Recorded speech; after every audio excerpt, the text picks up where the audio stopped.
I did a movie called Precious, and right after that movie, I was offered this script, and it was a father and son love story. And so I am, at that time I was having difficulty with my kid, and I remember having a difficult time with my father, and it just I was moved by the love story between the father and son, and it wasn't until we started shooting that I realized, oh wow, we're shooting the bus scene, and I'm thinking, this is on another level, and it struck me that we were talking about some serious subject matter in history.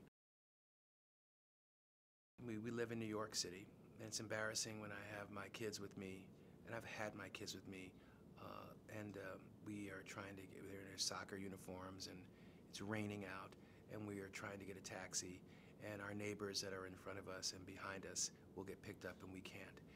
And it's embarrassing to have that conversation with them because it's almost politically incorrect, I believe, until this movie, to talk about race. It's politically incorrect to call the race card, because I don't believe in embracing that. If you embrace it, it becomes real.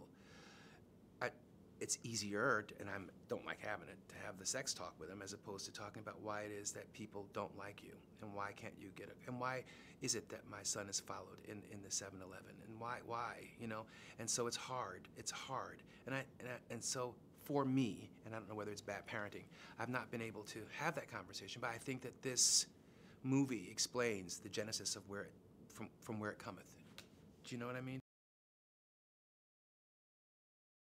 Oprah.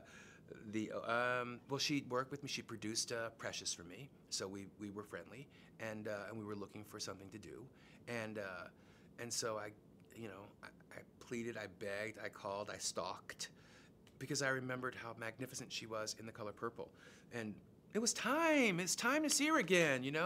Come on. And so I tricked her and got her, and it was intimidating in the beginning, and then it was magical, and I look forward to working with her again. Forrest Whitaker is one of the greatest actors of our generation, and I think he's, oh God, the humility.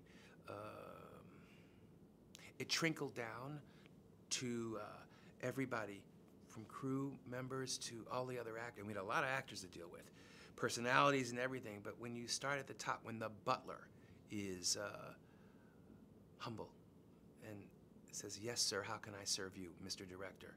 Come on, that's a class act.